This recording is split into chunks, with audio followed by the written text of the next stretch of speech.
शिक्षण देने का कार्यक्रम किया है, जिसमें स्वयं मैं ट्रेनिंग कोऑर्डिनेटर के रूप में था और लगभग उत्तर प्रदेश के 403 विधानसभाओं में 6 टीमें लगी थी, जिसमें मेरी टीम ने खुद 68 विधानसभाओं की ट्रेनिंग दी।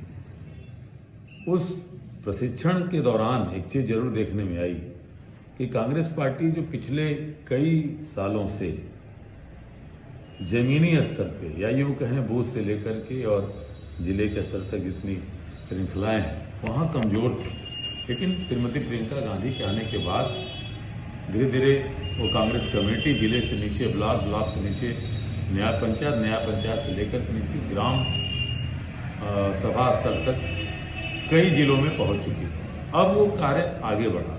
चुनाव हारना जीतना एक अलग वजह होती है। 2022 में हमें जनता ने साथ नहीं दिया, लेकिन प्रियंका गांधी जी के नेतृत्व में कांग्रेस के कार्यकर्ताओं ने जो जमीनी मेहनत की उसका प्रतिफल ये हुआ कि हम बूथ तक 2024 में अपनी एक नई रणनीति के साथ और मजबूती के साथ आ भी रहे, जिसको लेकर के आपने अभी देखा कि अभी नवनियुक्त हमारे प्रदेश प्रभारी श्री अविनाश पांडे जी, जो कि महाराष्ट्र नागपुर से बिलोंग करते हैं और उच्च सदन के सदस्य भी रहे राज्यसभा के और संगठनकर्ता एक अच्छे हैं, उन्होंने आते ही आपने देखा कि संवाद कार्यक्रम शुरू किया है। जो उत्तर प्रदेश के मंडल हैं जितने लगभग 18 मंडल में उन्होंने अपने संवाद कार्यक्रम शुरू किए हैं और संवाद कार्यक्रम से सीधे उस मंडल के अंतर्गत आने वाले जिले के जो कार्यकर्ता से लेकर पदाधिकारी तक हैं 100 दिन का टास्क दिया गया है। 100 दिन में हमें कैसे अपने बूथ पे निर्माण करना है, बूथ की मजबूती के साथ जनता को कैसे जोड़ना है, तो ये पूरा एक कार्यक्रम है। तो इसलिए हम निश्चिंत हैं कि 2024 में कांग्रेस पार्टी खासकर उत्तर प्रदेश में एक नई मजबूती के साथ और जो हमारे नेता आज के समय जननायक कहना उचित समझता हूं कि माननीय राहुल गांधी जी की जो यात्रा भारत जोड़ो यात्रा चली पिछले वर्ष लगभग 4000 किलोमीटर से ज्यादा, उस भारत जोड़ो पदयात्रा के बाद अब जो भारत जोड़ो न्याय यात्रा चली है वो कोई चुनावी यात्रा नहीं, लेकिन उससे कम से कम जो कांग्रेस का डीएनए है, यानी जो कांग्रेस इस देश के हर एक व्यक्तियों में समाहित है और कांग्रेस कहीं दूर से नहीं आई, क्योंकि हमारा जो संविधान है हम उसमें जीते और वो कांग्रेस का भी संविधान वही है जो बाबा साहब भीमराव अम्बेडकर के द्वारा उनकी अध्यक्षता में तैयार किया गया। तो इस वजह से मैं कह सकता हूं कि 2024 में एक अच्छी और रणनीतिकार एक मजबूत कांग्रेस आने वाले लोकसभा के चुनाव में दिखेगी और कहीं न कहीं लोगों की उम्मीदें भी जो 10 साल में एक तानाशाही एक फासिस्ट सरकार संघ के विचारों से भारतीय जनता पार्टी की सरकार चल रही, लोगों से उबे और थके। कोई भी वर्ग नहीं है जहां हमारे प्रधानमंत्री जी कहते हैं कि हम कोई उनके हिसाब से कोई जाति नहीं है, बल्कि वो कहते हैं हम ज्ञान, उन्होंने 4 शब्द को जोड़ करके ज्ञान बनाया है कि हमें ज्ञान को मजबूत करना। जी फॉर गरीब, वाई फॉर युवा, ए फॉर अन्नदाता और एन फॉर नारी। तो हंसी आती है कि अगर हम गरीब की बात करें तो आज हिंदुस्तान में 81 करोड़ से ज्यादा लोगों को मुफ्त के राशन पे अपना जीवन निर्वहन करना पड़ रहा है, उसमें कहीं 1 करोड़ की कटौती नहीं हुई, तो गरीबी कहाँ दूर हुई? इनके आंकड़े खुद झूठ साबित होते हैं। वाई फॉर युवा की बात करते हैं तो 50 सालों की सबसे बढ़ी हुई बेरोजगारी से देश का युवा झेल रहा है, लेकिन इधर ध्यान नहीं जाता बढ़ती हुई बेरोजगारी पे, महंगाई पे। वहीं ए फॉर अन्नदाता कहा, आपने देखा कि दिल्ली में देश की राजधानी के सरहद पे 700 से ज्यादा किसान शहीद हो गया 3 काले कानूनों को लेकर के, और अंधत्वगत्वा नरेंद्र मोदी और सरकार को झुकना पड़ा, कानून वापस लेना पड़ा। लेकिन आज तक उन किसानों के साथ बेईमानी सरकार कर रही है कि एमएसपी का लीगल कानून बना के देने को कहा था, आज तक दे नहीं पाए। और जिसकी स्थिति ये है कि आज किसानों की आत्महत्याएं बढ़ी हैं। और भारत सरकार का आंकड़ा है कि पिछले 5 वर्षों में किसानों की आय मात्र 13 रुपए बढ़ी है।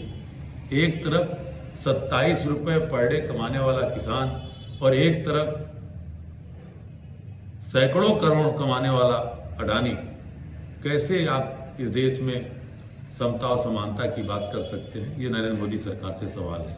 और आप जो एन फॉर नारी, मैं इसको कह देना चाहता हूं कि नरेंद्र मोदी जी ने लाल किले की प्राचीर से कहा था जिस 15 अगस्त को कि हम नर नहीं नारायणी को देखते हैं, उसी दिन देश को शर्मसार इन्हीं की सरकार और इन्हीं के गृहराज भारतीय जनता पार्टी की सरकार गुजरात में किया था, जब बिल्किस बानो के बलात्कारियों को 15 अगस्त के दिन छोड़ा गया था। और इन्हीं के मंत्री ने कहा था कि वो विशेष वर्ग के आते हैं, उनके लिए ये माफी उचित है। तो क्या किसी अबला के साथ कोई बलात्कार करे, वो चाहे जिस धर्म जात का हो, तो उसको माफ करना जरूरी है, चाहे बड़े ही संपन्न जात का। और वही हुआ कि आज सुप्रीम कोर्ट ने, हमारी बात छोड़ दीजिए, अभी कुछ दिन पहले सुप्रीम कोर्ट ने उन बलात्कारियों को, जिसको भारतीय जनता पार्टी की सरकार ने छोड़ने का काम किया, जिसको गैर कानूनी कहा, और कहा कि फिर से जेल में भेजे जाएं, जिनको आज भी गुजरात की एसटीएफ खोज रही है, 2 सप्ताह लगभग पूरा होने जा रहा है, वो नहीं मिले। तो नारी को लेकर के मैंने इसलिए कहा कि बिल्किस बानो का प्रकरण गुजरात इनके प्रधानमंत्री के और गृह मंत्री के गृह राज्य का है। और वहीं मणिपुर, जहां हमारे नेता जननायक श्री राहुल गांधी 2 बार गए और अब पदयात्रा भी लेकर के चले, आज 5वां दिन है। वो पदयात्रा मणिपुर नागालैंड से होते हुए आज आसाम में पहुंची है। तो आज प्रधानमंत्री जी मणिपुर का नाम तक नहीं लेते, जाना तो छोड़िए, क्या मणिपुर पाकिस्तान में है? तो मुझे लगता है कि जो ज्ञान की बात प्रधानमंत्री जी कह रहे हैं, वो अपना ज्ञान कब खोलेंगे? जिन 4 लोगों को लेकर वो कहते हैं कि हमारे सामने यही 4 वर्ग है, गरीब, युवा, अन्नदाता और नारी, वो चारों किस तरह से तबाह हुए आपकी सरकार में, इसका जवाब 2024 की जो चुनाव में जनता जरूर मांगेगी। ये यात्रा के बारे में थोड़ा सा विस्तार से बताएं, और बनारस में उस यात्रा का स्वागत करने के क्रम में आप किस तरह की तैयारियां कर रहे हैं? देखिए, ये यात्रा पिछले 14 जनवरी को मणिपुर से शुरू हुई है और ये यात्रा 15 राज्यों और 85 जिलों से होकर के करीब 6700 किलोमीटर की यात्रा तय करते हुए 20 मार्च को राहुल गांधी जी मुंबई महाराष्ट्र पहुंचेंगे, जिसमें ये यात्रा अधिकतर वाहन से है, कुछ इलाकों में वो पैदल भी चल रहे हैं। तो जो पहले यात्रा का प्रारूप था कि जो 4000 किलोमीटर की यात्रा कन्याकुमारी से कश्मीर टोटल पद यात्रा थी, वो इस तरह की नहीं है। पद यात्रा भी है, वाहन के द्वारा भी चलेंगे। और ये यात्रा एक टेंटेटिव डेट हम लोग को मिली है कि 14 फरवरी से लेकर 25 फरवरी के बीच में ये यात्रा उत्तर प्रदेश में रहेगी। उत्तर प्रदेश के करीब 20 से ज़्यादा जिलों में रहेगी। और ये यात्रा अभी तक जो उसका मैप है कि यात्रा बिहार के सासाराम से होते हुए कर्मनासा नदी को पार करते जनपद चंदौली से प्रवेश करते हुए वाराणसी में आएगी। यात्रा की तैयारियों को लेकर के हमारे जो राष्ट्रीय सचिव हैं, प्रदेश प्रभारी हैं, प्रदेश अध्यक्ष हैं, 1-2 मीटिंगें उच्च पदस्थ पदाधिकारियों के द्वारा हुई हैं। और अभी जैसे वाराणसी में 20 तारीख को, आगामी 20 जनवरी को संवाद कार्यक्रम है, उसमें इस यात्रा को लेकर के भी मीटिंग रखी जा रही है और हम स्पष्ट कर पाएंगे कि यात्रा का रूट मैप बनारस में कहां से कैसे क्या होकर के रहेगा। ये हाँ संजीव जी, एक बात ये बताएं। आइए मैम, कि पार्टी के जो जन संगठन रहे हैं, जैसे NSUI स्टूडेंट फ्रंट पर, उसको पुनरुज्जीवित करने के लिए, उनमें नई शक्ति का, नए उत्साह का संचार करने के लिए भी तो कुछ किया जा रहा है। खासकर बनारस पर फोकस करके बताइए। यहाँ पर 2-3 विश्वविद्यालय हैं और एनएसयूआई की क्या स्थिति है वहाँ पर? बहुत अच्छा सवाल आपने किया है। और आपको बता दूं कि अभी हमारी एनएसयूआई यूनिट का कांग्रेस फुल्ली डेमोक्रेटिक पार्टी है। और आप किसी दूसरे दल में आप जो यूथ पॉलिटिक्स है आप उसको नहीं सुनते होंगे कि कोई इलेक्टोरल प्रोसेस है। अभी हमारे यहाँ एनएसयूआई में यूथ कांग्रेस में चुनाव हुए हैं। आप सोशल मीडिया पे जाकर के देखेंगे तो बनारस से लेकर के पूरे उत्तर प्रदेश तक सारे प्रभारी, यहाँ तक कि प्रदेश अध्यक्ष से लेकर के पूरी एक कार्यकारिणी तैयार हुई चुनाव के द्वारा। तो एक फुल्ली डेमोक्रेटिक प्रोसेस से हमारी student politics, youth politics run कर रही है। पहले भी होते थे, अभी एक सप्ताह पहले रिजल्ट आया है। वो नए पदाधिकारी निस्संदेह जो हमारे एजुकेशनल इंस्टीट्यूशन हैं उसमें जा भी रहे हैं और पहले भी जाते थे। और बराबर हम नौजवानों से भी कह रहे हैं कि कांग्रेस की लड़ाई विचारधारा की लड़ाई है।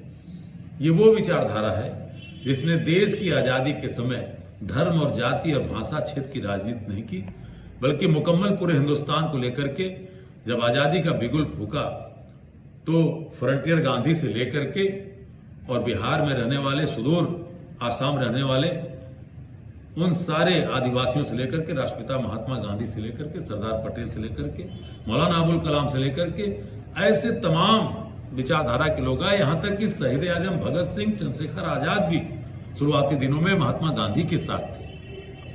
और बहुत बड़ी बातें उन्होंने खुद भी कही अपने लेखों के द्वारा। अगर शहीद आजम भगत सिंह को कहूं तो उन्होंने कहा था कि आधुनिक भारत के दो ही नेता हैं, युवाओं को इन नेताओं के विचार को जरूर मानना चाहिए। उन्होंने कहा कि पंडित जवाहरलाल नेहरू पहले नेता हैं जो व्यक्ति आधुनिक भारत की तरफ ले चलेगा। दूसरा नेता सुभाष चंद्र बोस है। उन्होंने कभी गोलवरकर, सावरकर और हेडगवार का नाम नहीं लिया था। इसलिए आज मैं उसी विचारधारा पे हम पूर्णतः विश्वास करते हैं कि ये देश में कांग्रेस में इस देश का डीएनए है और देश उसी विचारधारा को लेकर के चलेगा। हाँ, ये जरूर है कि छद्म राष्ट्रवादी ताकतों ने, धर्म की आड़ में जो लोग राजनीति करने आए, आज देश को भड़काने का काम कर रहे हैं। और जिसका सच सामने है कि 10 साल में आज आपके आवाज पे पाबंदी लग गई है। अभी न्यायालय का जीता जागता प्रकरण है उज्जैन की घटना, जहां पे भारतीय जनता पार्टी के लोगों ने एक जुलूस निकाला, सौर यात्रा निकाली और उस यात्रा में अल्पसंख्यक वर्ग के ऊपर एक फर्जी आरोप लगाया गया कुछ बच्चों के ऊपर कि साहब वो जुलूस के ऊपर थूक रहे थे। और पुलिस ने जिस तरह से भाजपा और संघ की मानसिकता होती, जबरन मुस्लिम वर्ग के ऊपर, लोगों के ऊपर मुकदमे दर्ज किए। और उन्हीं अधिकारियों ने कहा कि साहब पुलिस के लोगों ने हमसे जबरदस्ती साइन करा ली, हमसे कुछ पूछा नहीं गया।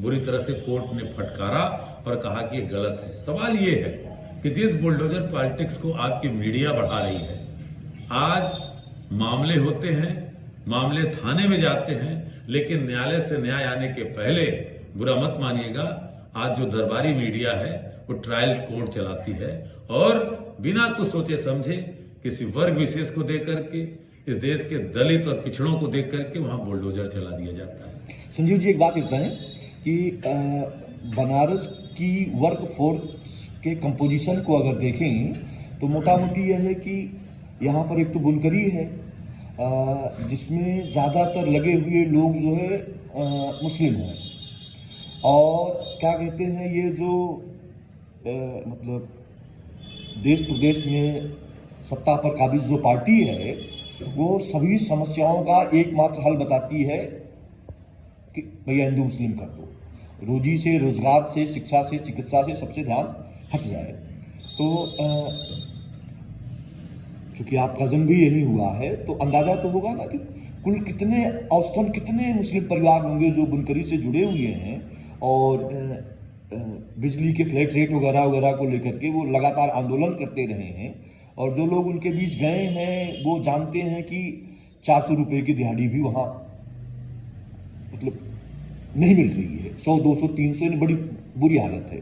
तो दोनों सवाल आते हैं, मजदूर के रूप में उनकी रोटी रोजी का और नागरिक के रूप में उनके नागरिक इंसानी अधिकारों का। तो कांग्रेस का ध्यान इस ओर भी गया है। देखिए, कांग्रेस ने पहले भी ध्यान दिया था और आपने बहुत अच्छा सवाल किया है। देखिए, सरकारों का कार्य क्या होता है?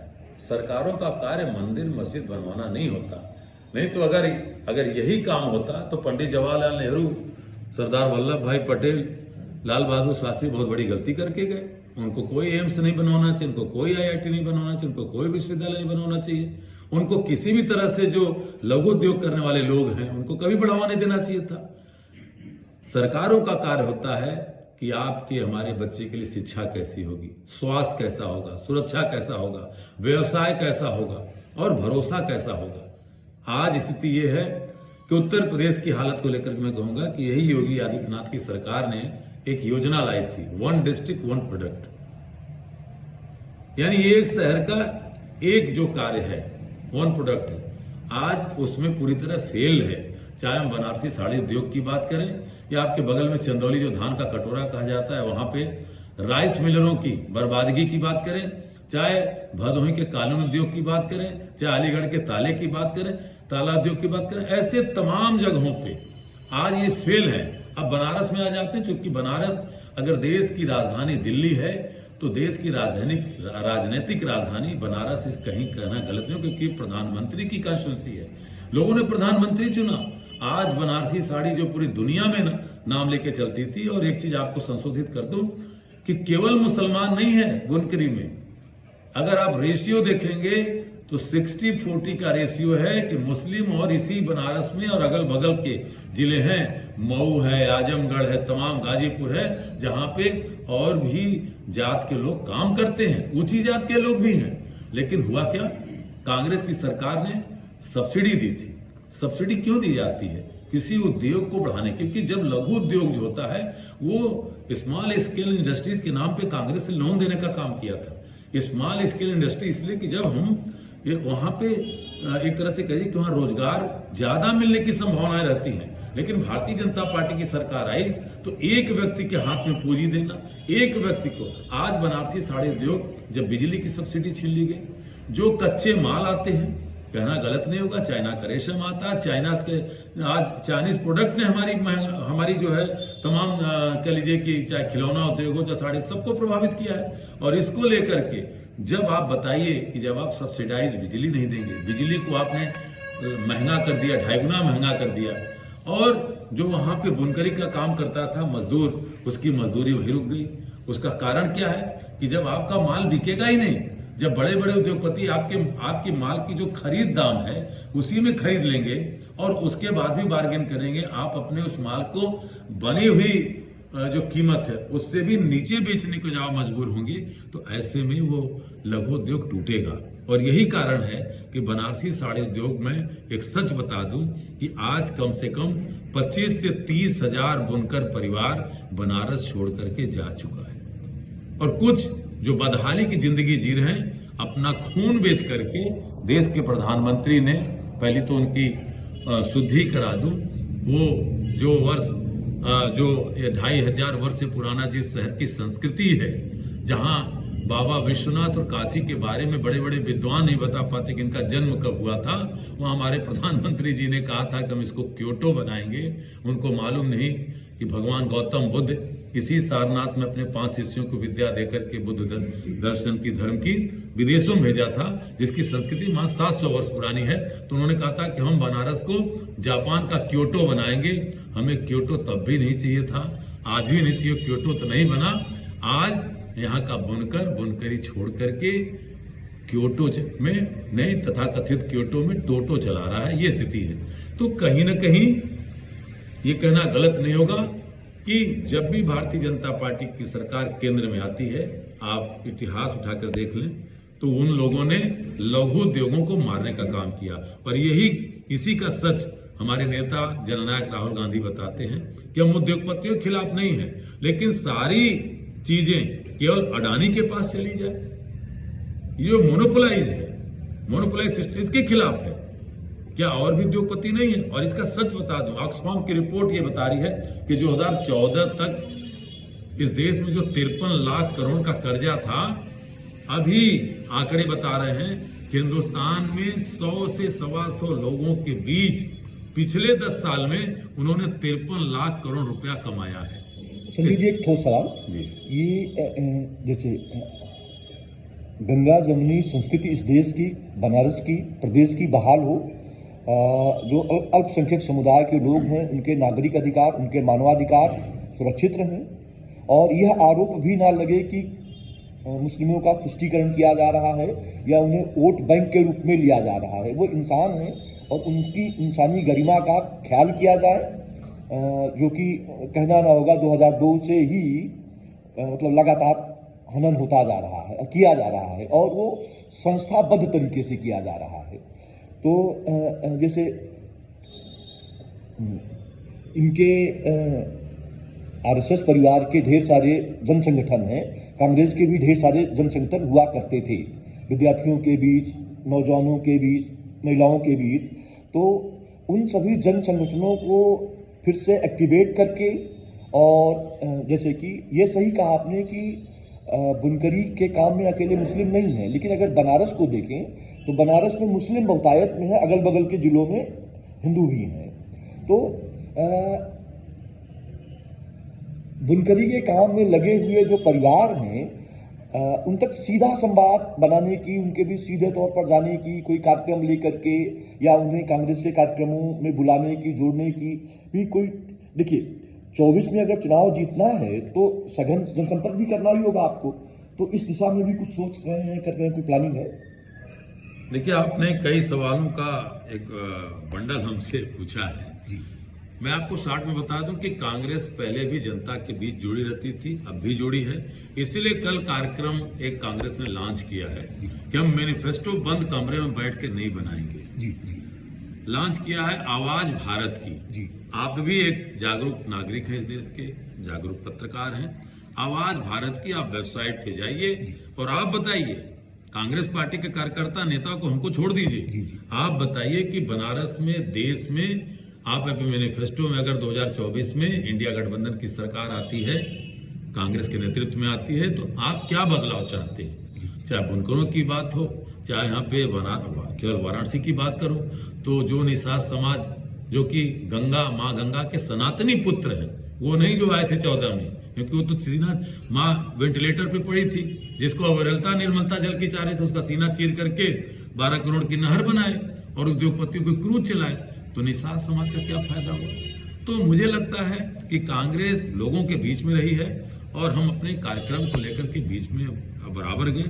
बुनकरों की बात कही, अभी वाराणसी बुनकर एसोसिएशन के लोग कांग्रेस के राष्ट्रीय अध्यक्ष श्री मल्लिकार्जुन खड़गे साहब से मिले, हमारी नेता और प्रणेता श्रीमती सोनिया गांधी जी से भी मिली और अपनी बातों को रखा, जो हमने अपने बात में पूर्व में कहा है कि किस तरह से बनारसी साड़ी उद्योग दम तोड़ रहा है। बात इतनी है कि देखिए, जब आप धर्म आधारित जब राजनीति करते हैं, जो भारतीय जनता पार्टी संघ जो कर रही है, वो एक अफीम है। मैं उन मतांध धर्मावलंबियों को भी सावधान करना चाहता हूं, जो आपने कहा कि कांग्रेस संतुष्टि, वो उनकी जो है तुष्टीकरण की, ये आरोप लगे, मैंने इस बात से कहा। तो मैं आपसे ही सवाल पूछता हूं कि क्या नरेंद्र मोदी और भारतीय जनता पार्टी की सरकार संतुष्टीकरण की राजनीति कर रही है? क्या 2 करोड़ रोजगार युवाओं को दिया? क्या है उसमें हिंदू थे? क्या जो आत्महत्या करने वाला नौजवान पिछले 3 सालों में 35,000 नौजवान मरा, क्या उसमें मुसलमान थे? क्या जो 700 किसान दिल्ली की सरहद पर मरा, क्या उसमें मुसलमान थे? क्या नोटबंदी में जो लोग अपने नोट लेने के लिए मर गए बैंकों के लाइन में, क्या केवल उसमें मुसलमान थे? क्या कोरोना की जो भयावह त्रासदी में गंगा की लहरों में लाश तैरते दिखे, क्या वो मुसलमान थे? तो क्या आप संतुष्टीकरण की राजनीति कर रहे हैं? तो बहकाइए नहीं। कांग्रेस ने कभी तुष्टीकरण की राजनीति नहीं की, और जो बातों को तोड़ मरोड़ के किया जाता है, कांग्रेस ने कहा कि इस देश में जो हाशिए पे खड़े लोग हैं, जिसमें आदिवासी है, जिसमें ग्रामीण है, दलित है, अल्पसंख्यक है, और अल्पसंख्यक कौन है? मुसलमान है, सिख है, बौद्ध है, ईसाई है, जैन है, पारसी है, बहावी है। लेकिन संघ क्या है? ये वो लोग हैं जो भगवान को तो भी नहीं छोड़ा, भगवान गणेश को दूध पिलाने का काम किया था। ये आरएसएस के लोग हैं, और जब जिसका दूध नहीं पीते थे, कहते थे साहब आपने पाप किया होगा। ये वो लोग हैं कि अटल बिहारी वाजपेयी की सरकार में कहा कि कल से नमक नहीं मिलेगा, आज के 25 साल पहले इस हिंदुस्तान में दुकानों का ताला तोड़ करके नमक को लूटा गया था, और आज ये वही लोग हैं कह रहे हैं जो 22 को अयोध्या आएंगे, हम राम को लाए हैं। हाँ, संजीव जी, ये राम को ला रहे हैं। संजीव जी एक बात ये बताएं कि पूरे देश में रोटी रोजी के सवाल पर पूरे देश में जो है मजदूरों का पलायन बढ़ा है, तो गांवों में कुछ स्थायी मजदूर रहते हैं और ज़्यादातर मजदूर पत्नियां रहती हैं। जातीय संरचना या अलग अलग कारणों की वजह से सारी स्त्रियां जो हैं गांव में जो रहती हैं वो मालिक मजदूर के संबंधों में बंधी हुई हो जरूरी नहीं। बहुत सी स्त्रियां ऐसी हैं जो घर का काम करती हैं, अपने खेत में काम करती हैं। खैर, तो जो स्त्री मतदाता हैं उनका बड़ा अनुपात जो है गाँवों में है, और मजदूर मतदाताओं का एक बड़ा हिस्सा जो है वो चुनाव के समय में जरूरी नहीं कि वहां रहे जहां पर उसका वोटर आईडी कार्ड बना हुआ हो। तो स्त्री मतदाताओं तक लक्षित ढंग से पहुंचने के लिए भी तो कुछ अलग से सोचा गया होगा, या इस बारे में अभी नहीं सोचा गया? नहीं, बिल्कुल अच्छा सवाल है, और आपने ध्यान शायद नहीं दिया होगा। सोचा नहीं गया, वो हम कर रहे हैं। जी जी। हमारी कर्नाटका की सरकार बनी, हिमाचल प्रदेश की सरकार बनी, तेलंगाना की सरकार बनी। आपने देखा कि महिलाओं को लेकर के हमने सीधे कहा कि उनके डायरेक्ट बेनिफिट खाते में जाएगा। डायरेक्ट बेनिफिट योजना के तहत हमने सैकड़ों करोड़ रुपया देने का काम किया। जब भारतीय जनता पार्टी की सरकार ने चावल और अन्न देने को मना किया तो हमने उसके एवज में डायरेक्ट हमने कैश ट्रांसफर किया। अभी कर्नाटक में हमारी सरकार ने दिया, विधवा महिलाओं को दिया, घर की महिला को 3,000 रुपए पर मंथ देने का काम शुरू किया। तो महिलाओं को लेकर किया। और इन्होंने क्या किया, लाडली बहन योजना के नाम पे 1.5 लाख महिलाओं का नाम मध्य प्रदेश में नई सरकार ने काट दिया, जिसका विरोध शिवराज सिंह चौहान खुद कर रहे हैं जो पूर्व मुख्यमंत्री थे। तो हमने महिलाओं को लेकर के पहले भी किया कर। और रही बात, आपने कहा कि ग्रामीण स्तर पे, अरे साहब, मनरेगा का बजट कम कर दिया इस सरकार ने, जिसका मजाक उड़ा रहे थे हमारे देश के प्रधानमंत्री संसद में। इसी कोरोना काल में आपने देखा कि उसी मनरेगा पे लौट के आना पड़ा, जब देश के कोने कोने में जो लोग तमाम प्रोफेशनल डिग्रीज लेके गए थे, जब मिल फैक्ट्रियां बंद हो गई तो आकर के लोग मनरेगा एक सहारा था कि अपने गांव में मनरेगा के तहत अपनी जीविका चलाने का काम किए। तो ये कहना, मैंने फिर कहा कि कांग्रेस ने इस देश को बनाया है, और बनाने के पीछे इस देश में असंख्य हाथों की जो सोच रही उसको लेकर के चलिए। निसंदेह 10 सालों में आप किसी एक वर्ग को उठाकर देख लीजिए, कोई वर्ग आपको हंसता हुआ नहीं दिखेगा। इसीलिए हमने फिर कहा और आज भी कह रहे हैं कि हम जो 2024 का घोषणा पत्र ला रहे हैं, कल ही हमारे राष्ट्रीय अध्यक्ष ने अनाउंस किया। हमारे मैनिफेस्टो कमेटी के चेयरमैन पूर्व कैबिनेट मिनिस्टर चिदम्बरम साहब ने उसको जारी किया, और हम आपसे भी उम्मीद करते हैं, आपके माध्यम से देश की संभ्रांत जनता को भी कहते हैं कि आप अपनी सोच को, जो हमने वेबसाइट जारी किया है, किस तरह का मैनिफेस्टो हो, आपके क्षेत्र में हो, आपके राज्य में, उस पर आप जरूर अवगत कराएंगे, और हम निसंदेह वही घोषणा पत्र। आखिरी सवाल संजीव जी, क्योंकि आप बनारस के मूल निवासी हैं, यहीं रहते भी हैं, और ये प्रधानमंत्री का संसदीय क्षेत्र है, तो यहाँ के मतदाताओं से आप खास करके कुछ कहना चाहेंगे? यहाँ के मतदाताओं से, संसदीय क्षेत्र वाराणसी के मतदाताओं से। देखिए, वाराणसी संसदीय क्षेत्र के मतदाता बहुत ही जागरूक और सजग हैं। मैं एक अपील जरूर कहूंगा कि बाबा विश्वनाथ अजन्मे थे, उनके बारे में मैं तो क्या, कोई दल पार्टी का नेता कभी बना नहीं सकता। माँ गंगा किस तरह से पृथ्वी पर आई और काशी वासियों के लिए एक सौभाग्य का विषय है, ये कोई दल और पार्टी का नेता तय नहीं करेगा। धर्म हमारी व्यक्तिगत पूजा पाठ, हमारी व्यक्तिगत आस्था की चीज है। इसलिए काशी वासियों से कहूंगा कि इस तरह के धार्मिक ढोंग प्रपंच से निकल करके आप देखिए कि आपने एक प्रधानमंत्री चुना। आज कांग्रेस की सरकार उत्तर प्रदेश और देश में नहीं है, लेकिन मैं काशी वासियों को लेकर कहूंगा कि डिरेका जैसा एक मजबूत संस्थान कांग्रेस की सरकार ने 1962 में दिया। आज 50,000 परिवारों के पेट पलते हैं। क्या प्रधानमंत्री जी जो वाराणसी से चुनकर के देश की सर्वोच्च पंचायत में गए, 10 सालों में कोई ऐसा संस्थान दिया कि कल को भारतीय जनता पार्टी और नरेंद्र मोदी की सत्ता या भाजपा की सत्ता प्रदेश और देश में न हो तो कल लोग कहें कि हाँ साहब, नरेंद्र मोदी जी ने हमें 1 लाख लोगों को ऐसा दिया। टेंट सिटी से लोग भविष्य का निवारण होगा, क्रोध से निवारण होगा। दूसरी तरफ क्या बीएचयू जैसा संस्थान पंडित मदन मोहन मालवीय अखिल भारतीय राष्ट्रीय कांग्रेस के राष्ट्रीय अध्यक्ष हुआ करते थे। निश्चित है कि गुलामी के समय, यानी जब देश आजाद नहीं होता, तब काशी हिंदू विश्वविद्यालय की स्थापना हुई। उसके बाद इस विश्वविद्यालय को कांग्रेस की सरकार ने बढ़ाने का काम किया। क्या नरेंद्र मोदी की सरकार ने, इनका मैनिफेस्टो है 2022 का कि मदन मोहन मालवीय के नाम पे हम एक संस्कृत का विश्वविद्यालय बनाएंगे। साहब, संस्कृत छोड़ दीजिए, एक कोई विश्वविद्यालय बनाया। आज किस तरह से हमारे आपके युवा वर्ग के बच्चे जब इंटरमीडिएट पास करते हैं तो बीएचयू में एडमिशन नहीं मिल पाता। एक क्या बड़ी यूनिवर्सिटी दी। सवाल ये है, तीसरी बात मैं और कहना चाहता हूं कि डॉक्टर मनमोहन सिंह की सरकार की देन थी ट्रॉमा सेंटर, जिसका फीता हमारे प्रधानमंत्री जी ने आदतन काटने का काम किया। एक कोई बड़ा हॉस्पिटल ऐसा दिया, क्योंकि आज उस बीएचयू में जो कांग्रेस की देन थी, ट्रॉमा सेंटर की देन थी, कि आज पूर्वांचल के कम से कम दर्जनों जिलों, तो ले लीजिए साहब, छत्तीसगढ़ में, आज मध्य प्रदेश में जहां भाजपा की सरकार, वहां के लोग आते हैं, झारखंड बिहार से लोग आते हैं। 6 राज्यों का बोझ इस शहर के उस स्वास्थ्य व्यवस्था पे। ये सरकार कहां है? क्या एक बड़ा स्वास्थ्य का सेंटर यहां बना पाई नरेंद्र मोदी की सरकार? तो मैं काशी वासियों से कहूंगा कि आप मुद्दे पे आगे बढ़िए। आपकी व्यक्तिगत पूजा पाठ आस्था पे कोई सरकार, कोई नेता उसको बढ़ावा नहीं दे सकता। उसके लिए आप स्वयं मजबूत हैं, यही कहना चाहता हूं। ये लोकतांत्रिक और अकादमिक संस्थानों में आरएसएस बैकग्राउंड के लोगों को योजनाबद्ध तरीके से भरने की बातें अक्सर सुनने में आती हैं। अभी एक मतलब अनुसूचित जाति के सज्जन थे जो असिस्टेंट प्रोफेसर बनना चाह रहे थे दिल्ली यूनिवर्सिटी के किसी कॉलेज में। वो फोन पर मुझे बता रहे थे कि उन्हें वहां स्पष्ट रूप से कहा गया कि हम खाली औपचारिकता पूरी करते हैं, लिस्ट जो है आरएसएस कार्यालय से आती है। भाई, इसका मेरे पास कोई प्रमाण नहीं है। जी। क्या कहते हैं, क्योंकि आप सामाजिक राजनीतिक जीवन में हैं, तो इस तरह की बातें तो आप तक भी पहुंची हुई होंगी। देखिए, बहुत अच्छी बात आपने कही कि संघ की यही सोच है, क्योंकि संघ की जो सोच है समाज के निचले स्तर के लोगों का, या जो अंतिम पायदान पे व्यक्ति है, उसके उद्धार के बारे में नहीं सोचती। वो कौन प्रोफेसर है मैं नहीं जानता हूं, लेकिन एक सच्चाई से रूबरू करा दो, शायद आप भी उसको झुठला नहीं पाएंगे।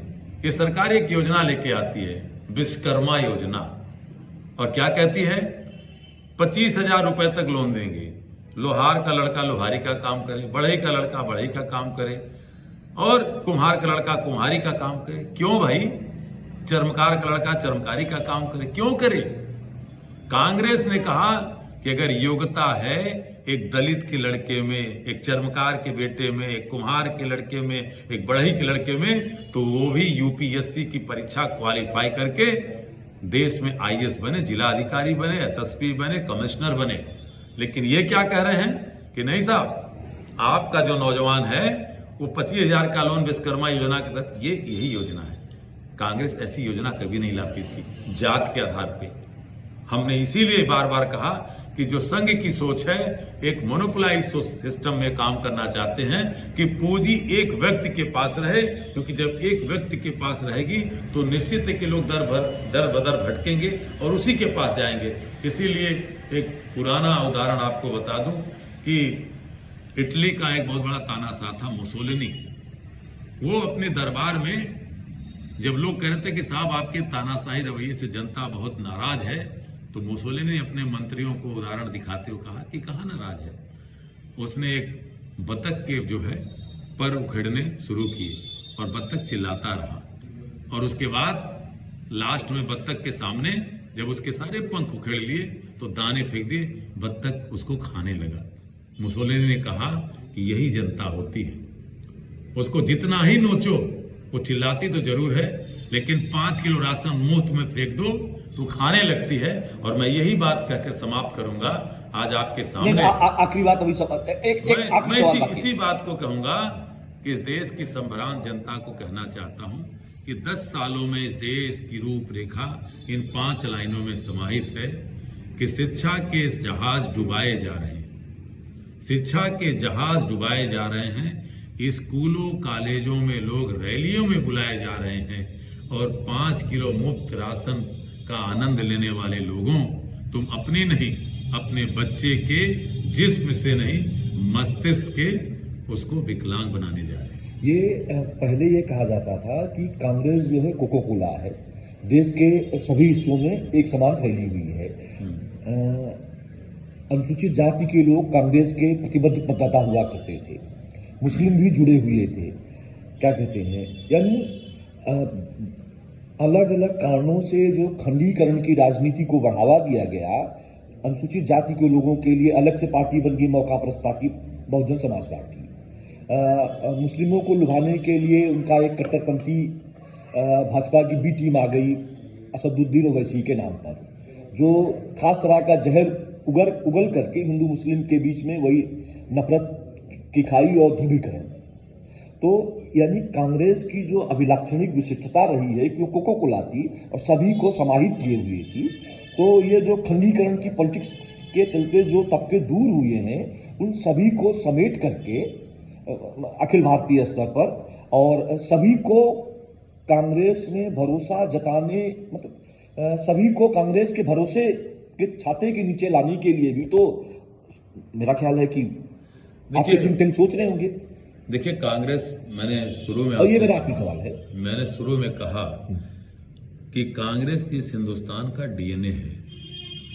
ये पार्टी एक बंद कमरे में किसी सांप्रदायिक सोच को लेकर के नहीं जन्म ली थी, आंदोलन से निकली पार्टी, और आंदोलन में कोई एक वर्ग के लोग नहीं आए थे, समूचा हिंदुस्तान खड़ा था। और निश्चित है कि कांग्रेस में बीते समय में कुछ कमियां आई, जिसको लेकर के ये सांप्रदायिक शक्तियां या जिनका आपने नाम लिया वो जन्म ली। लेकिन अब देश ऊब चुका है और देश के सामने दो विचारधारा की राजनीति है आज। एक जो कांग्रेस लेकर के चली, जो राष्ट्रपिता महात्मा गांधी की विचारधारा, सरदार पटेल, वल्लभ भाई पटेल, पंडित नेहरू और मौलाना अबुल कलाम, बाबा साहब भीमराव अम्बेडकर की सोच से लेकर के चली। दूसरी वो विचारधारा जो लोग आजादी के पहले इस देश के बंटवारे का सपना देखा करते थे और कराने का भी प्रयास किया, वो विचारधारा जो आज लोगों को जाति धर्म के नाम पे बांट चुकी है। तो ये दो विचारधाराओं के बीच में इस देश के नागरिकों को तय करना है। हम अपनी अंतिम इस बात के साथ जरूर कहेंगे कि इस देश में और इस देश का विकास तभी होगा जब पूरे हिंदुस्तान के 134 करोड़ की आवाम एक मुख से भारत को बढ़ने का सपना देखेगी, न कि किसी एक धर्म को और एक जाति को और एक भाषा को और एक क्षेत्र को।